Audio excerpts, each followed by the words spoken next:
নিরামিষ রান্না করা খুব সহজ, কিন্তু নিরামিষ দিনে কি রান্না করব সেটা ডিসাইড করাটা খুব কঠিন। আমার তো তাই মনে হয়। আপনাদের কি মনে হয় কমেন্টে অবশ্যই জানাবেন। তো আজ একটা নিরামিষ থালির আইডিয়া আপনাদের সঙ্গে শেয়ার করব, রেসিপি সহ। আর তার সাথে থাকবে কম সময়ে রান্নাবান্না করার কিছু টিপস। আজ শনিবার, মেয়ে এবং হাজব্যান্ড দুজনেরই ছুটি ছিল আজকে। তো সকলে যেহেতু বাড়িতে, সকালবেলা ওঠার তাড়া ছিল না, একটু বেলা অবধি ঘুমিয়েছি।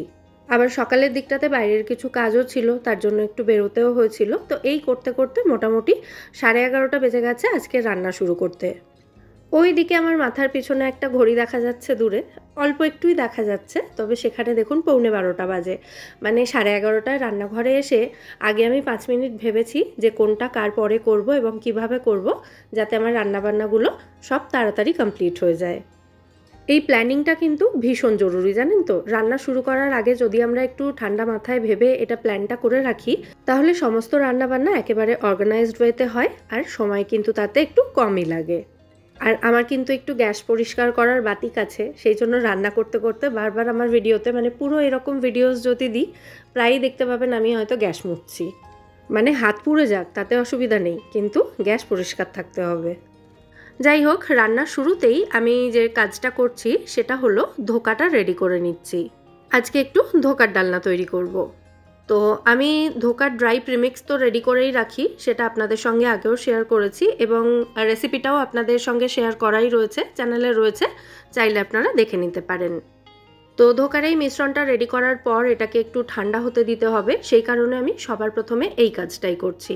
ধোকার মিশ্রণটা এখানে একেবারে রেডি হয়ে গেছে। এবার যে থালাতে এটা ঢালবো, সেই থালার মধ্যে সামান্য একটু ঘি ব্রাশ করে নিতে হবে।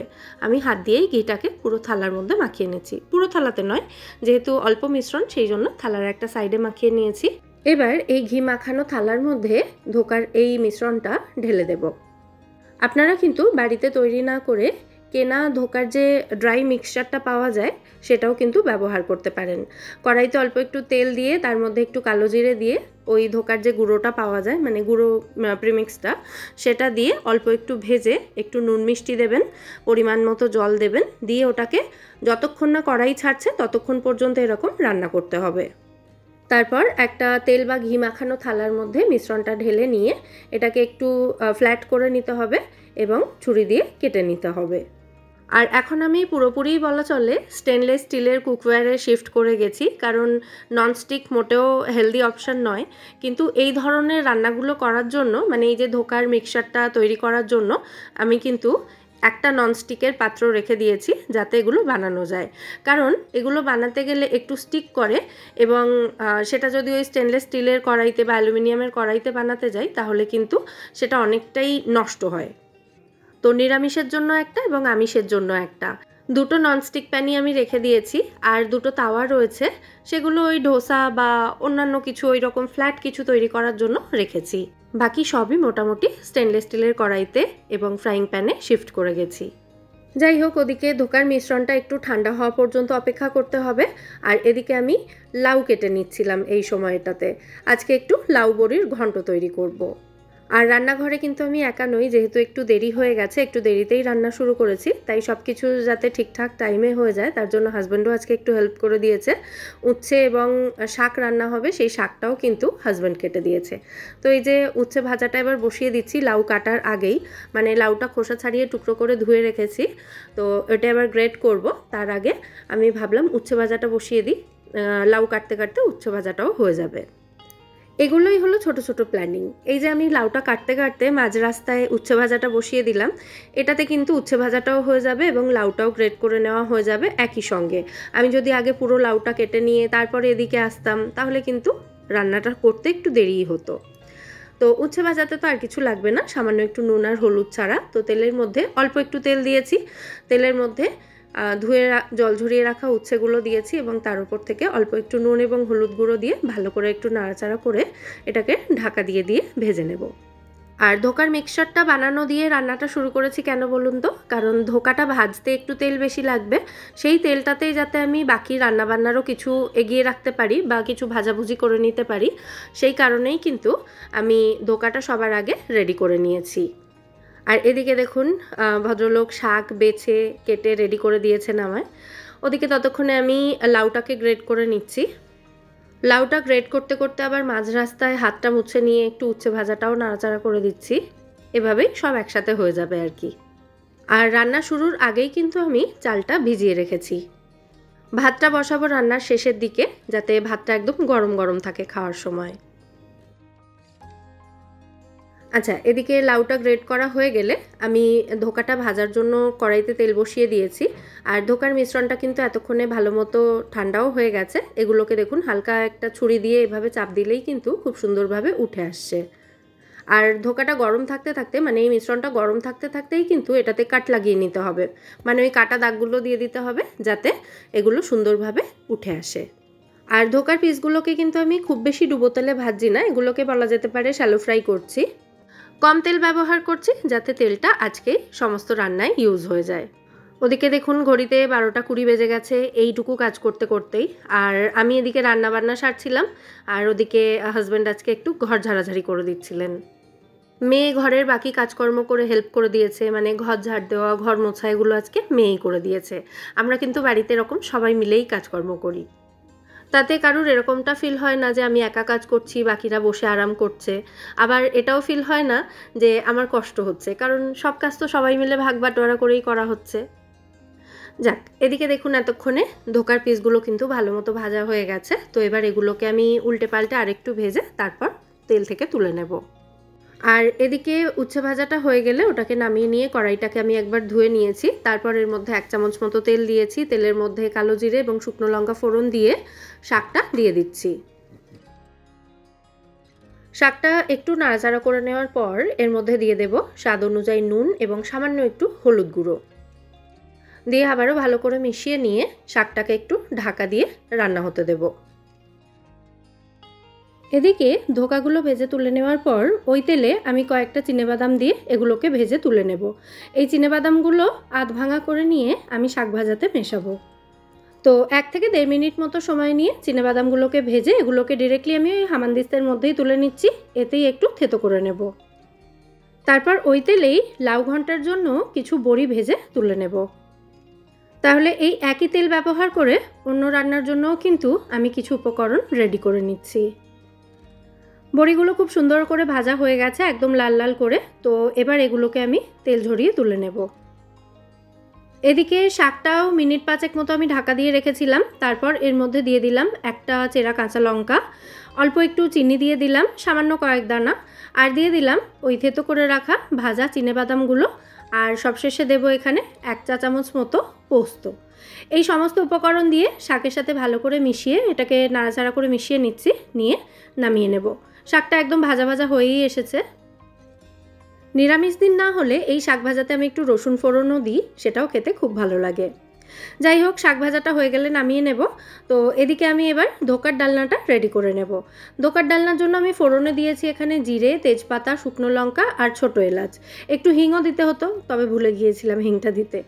যাই হোক, ফোড়নটা একটু ভাজা হয়ে গেলে এর মধ্যে দিয়ে দিলাম আলু। ধোকার ডালনার জন্য আলুটাও ধোকার মতো সাইজে একটু লম্বা লম্বা করে কাটলে হতো, মানে ভালো হতো আর কি।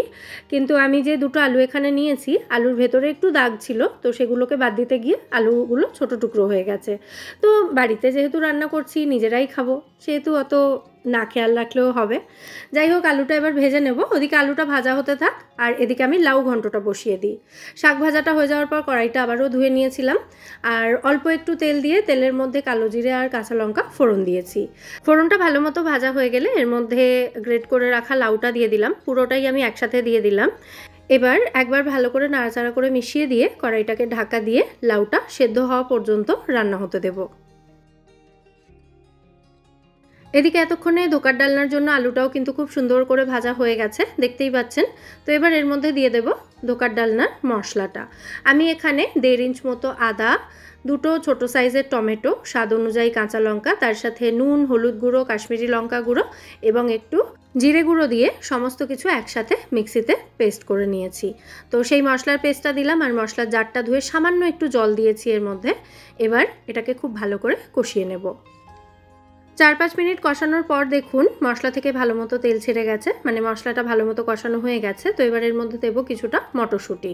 আমি মটরশুঁটি যে ফ্রোজেন করে রেখেছিলাম সেই ভিডিও আপনাদের সঙ্গে শেয়ারও করেছিলাম যে সারা বছরের জন্য কিভাবে মটরশুঁটি ফ্রোজেন করতে হয়। তো সেই ফ্রোজেন মটরশুঁটিই কিন্তু এখানে আমি ব্যবহার করলাম। মোটামুটি 1 মুঠোর থেকে একটু বেশি দিয়েছি। মটরশুঁটি দিয়ে আবারও কিছুক্ষণ কষিয়ে নিয়ে তারপর এর মধ্যে মশলার জারটা ধুয়ে আরও কিছুটা জল দিলাম। এবার কড়াইটাকে ঢাকা দিয়ে হাই ফ্লেমে রেখে আবারও 2-3 মিনিট মতো এটাকে কষিয়ে নেব। এদিকে এই সব রান্নাবান্না করতে করতে 1:45 বেজে গেছিলো। তো আমি এখন ভাতটা বসিয়ে দিলাম। ভাত হতে খুব বেশি সময় লাগে না, মোটামুটি 15 থেকে 20 মিনিটই কিন্তু যথেষ্ট। দেখবেন এই লাউ ঘন্ট রান্না হওয়ার আগে কিন্তু ভাত রান্না হয়ে যাবে। লাউতে আমি এবার একটু নুন হলুদ মিশিয়ে দিচ্ছি, কিন্তু নুন দেওয়ার আগেই লাউ থেকে যা জল বেরিয়েছে দেখতেই পাচ্ছেন, মানে পুকুরে নামার মতন অবস্থা হয়ে গেছে আর কি। আজকের লাউটা যদিও একটু বড় সাইজের, তাও কিন্তু ভীষণ ভালো ছিল। দানাগুলো একদম ছোট ছোট ছিল আর একদম নরম দানা ছিল, সেই কারণে আমি কিন্তু লাউয়ের দানাগুলো বাদ দিইনি। তো নুন হলুদ দিয়ে ভালো করে মিশিয়ে লাউটাকে আবারও কিছুক্ষণ হাই ফ্লেমে রান্না হতে দেবো, যতক্ষণ না লাউয়ের জলটা পুরোপুরি টেনে যাচ্ছে। এদিকে ধোকার ডালনার মশলাও খুব ভালো করে কষানো হয়ে গেছে আলু এবং মটরশুঁটির সাথে। তো এবার এর মধ্যে গ্রেভির জন্য পরিমাণ মতো জল দিয়ে দিচ্ছি। ধোকাগুলো গ্রেভিতে দেওয়ার পর কিন্তু বেশ খানিকটা জল টানবে, সেই কারণে জলটা একটু বেশিই রাখতে হবে। আর আমি যেহেতু ভাতের সাথে খাওয়ার জন্য তৈরি করছি, তাই একটু গ্রেভি তো রাখবই, সেই কারণে জলটা একটু বেশিই দিলাম। ভালো করে মিশিয়ে দিয়ে আলুটা সেদ্ধ হওয়া পর্যন্ত এটাকে কিছুক্ষণ রান্না হতে দেবো। এদিকে আবার লাউ ঘন্টার দিকে শিফট হয়ে গেলাম। এর মধ্যে দিয়ে দিচ্ছি সামান্য একটু গুঁড়ো মিছরি, আপনারা চিনিও দিতে পারেন। ভালো করে মিশিয়ে দিচ্ছি। তারপর এর মধ্যে ভেজে রাখা বড়ি কিছুটা দিয়ে দেব। কিছু বড়ি এরকম হাত দিয়ে ভেঙে দিচ্ছি, কিছু গোটা দিয়ে দিচ্ছি। এখানে অর্ধেকটা বড়ি দিয়েছি, বাকি অর্ধেকটা নামানোর কিছুক্ষণ আগে দেব। এদিকে এবার ধোকার ডালনার দিকে চলে আসলাম। 3-4 মিনিট ফুটিয়ে নেওয়ার পর আলুগুলো এখন ভালো মতো সেদ্ধ হয়ে গেছে, একটু পরে দেখিয়ে দিচ্ছি। তো এর মধ্যেও সামান্য একটু মিষ্টি দিয়ে দিলাম, যেহেতু নিরামিষ রান্না একটু মিষ্টি মিষ্টি হলে খেতে ভালো লাগবে। আর এই ধোকার ডালনা আমাদের বাড়িতে একটু ঝাল মিষ্টি টাইপের হয়, মানে ঝালটাও একটু বেশির দিকেই থাকে, তার সঙ্গে মিষ্টিটা একদম অল্প করে দেওয়া হয় যাতে ব্যালেন্স হয়ে যায়। দারুণ টেস্টি হয় খেতে। তো কয়েকটা আলু আমি একটু গলিয়ে দিয়েছি, তারপর এর মধ্যে ভেজে রাখা ধোকার টুকরোগুলো দিয়ে দিচ্ছি। ধোকার টুকরোগুলো দেওয়ার পর আর জাস্ট 1 থেকে 1.5 মিনিটের মতো এটাকে গ্রেভির মধ্যে রান্না করব। সামান্য একটু গরম মশলা গুঁড়ো দিয়ে দিলাম, আবার একটু ভালো করে মিশিয়ে দেব, দিয়ে এটাকে ঢাকা দিয়ে 1 থেকে 1.5 মিনিট রান্না করব। তারপর গ্যাসের ফ্লেমটা অফ করব। দেখুন 1.5 মিনিট মতো রান্না করে নেওয়ার পর গ্যাসের ফ্লেমটা আমি অফ করে দিলাম। তারপর কড়াইয়ের ঢাকনাটা খুলে ওপর থেকে একটু ধনেপাতা কুচি ছড়িয়ে দিলাম। আবার ওটাকে ঢাকা দিয়ে দিচ্ছি, এখন আর নাড়াচাড়া করছি না। এদিকে ফাইনালি এতক্ষণে লাউ ঘন্টতে যে জলটা বেরিয়েছিল লাউ থেকে সেটা কিন্তু টেনে গেছে। তো এবার আমি সাঁড়াশি দিয়ে এইভাবে একটু চেপে চেপে বড়িগুলোকে কিছুটা ভেঙে ভেঙে আর কিছুটা গোটা অবস্থাতেই এর মধ্যে দিয়ে ভালো করে মিশিয়ে দিচ্ছি। আগেরবার যে বড়িগুলো দিয়েছিলাম সেগুলো একটু নরম হয়ে যাবে, আর এইবার যে বড়িগুলো দিলাম সেগুলো একটু ক্রাঞ্চি থাকবে। তো ওপর থেকে সামান্য একটু ধনেপাতা কুচি দিয়ে আবারও সমস্ত উপকরণ ভালো করে মিশিয়ে দিচ্ছি। আমাদের লাউ ঘন্ট কিন্তু এখানে অলমোস্ট রেডি। নামানোর আগে সামান্য একটু আমার বাড়িতে বানানো ঘি ছড়িয়ে দিচ্ছি, এতে একটু দিচ্ছি আর একটু ধোকার ডালনাতেও দিয়ে দেবো। ব্যাস আমার সমস্ত রান্নাই মোটামুটি রেডি হয়ে গেছে। ধোকার ডালনাটা হালকা একটু মিশিয়ে দিচ্ছি, তারপর লাউ ঘন্টটাকেও মিশিয়ে দিয়ে নামিয়ে নেব। আর এদিকে আমার ভাতও কিন্তু হয়ে এসেছে। তো কড়াইটাকে আবারও ঢাকা দিয়ে দিলাম, এভাবেই এটাকে মিনিট 10 রেখে দেব।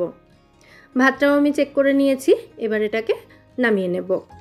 সবশেষে ভেবেছিলাম আজকে একটু শেষ পাতের জন্য আমের চাটনি করব, কিন্তু একটাই আম ছিল ফ্রিজে, কাঁচা আম, যেটা বের করে কেটে দেখলাম সে অর্ধেক পেকে গেছে। এটা কিন্তু খেতে বেশ লাগছিল।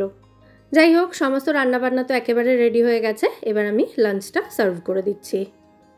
প্রথমে ভাতটা বেড়ে নিলাম, তার সাথে রয়েছে উচ্ছে ভাজা, বাদাম পোস্ত দিয়ে করা লাল শাক ভাজা, শাক ভাজা এবং উচ্ছে ভাজা দিয়ে খাওয়ার জন্য পাশে একটু আম কাসুন্দি দিয়ে দিচ্ছি। এটাও আমার বাড়িতে তৈরি করা আম কাসুন্দি, কয়েকদিন আগেই এর রেসিপি আপনাদের সঙ্গে শেয়ার করেছিলাম, বানিয়ে দেখবেন, খেতে কিন্তু দুর্দান্ত হয়। আর লাউ ঘন্ট এবং ধোকার ডালনাটা আমি বাটিতে করে সার্ভ করছি। তো এই হলো আমার ধোকার ডালনার ফাইনাল লুক। দেখতে দুর্দান্ত হয়েছে, খেতেও কিন্তু জাস্ট ফাটাফাটি হয়েছিল। তো এটাকেও আমি বাটিতে করে সার্ভ করে দিচ্ছি। আর শেষ পাতে যেহেতু আমের চাটনি হলো না, আর অন্যান্য চাটনি বানাতে টাইমটা একটু বেশিই লাগতো, সেই কারণে পাকা আম ছিল সেটাই কেটে দিয়েছি। তো এই হলো আমাদের আজকের নিরামিষ লাঞ্চ থালি। ছুটির দিন বলেই একটু এরকম তেলে ঝোলে রান্না হলো, না হলে কিন্তু সাধারণত প্রত্যেক দিন এরকম হয় না। আশা করছি রেসিপিগুলো এবং আজকের এই লাঞ্চ থালির আইডিয়াটা, মানে নিরামিষ লাঞ্চ থালির আইডিয়াটা আপনাদের ভালো লেগেছে। ভালো লাগলে ভিডিওটাকে একটা লাইক এবং শেয়ার করে দেবেন। সাথে আমার চ্যানেলটা যদি এখনও সাবস্ক্রাইব না করে থাকেন, অথবা আপনি যদি আমার চ্যানেলের নতুন দর্শক বন্ধু হয়ে থাকেন, তাহলে চ্যানেলটা সাবস্ক্রাইব করে আমার পাশে থাকার এবং আমায় সাপোর্ট করার অনুরোধ রইল। আবার দেখা হবে পরের পর্বে নতুন কোনো রেসিপির সাথে। সবাই সুস্থ থাকবেন, ভালো থাকবেন এবং সবাইকে খুব ভালো রাখবেন। নমস্কার।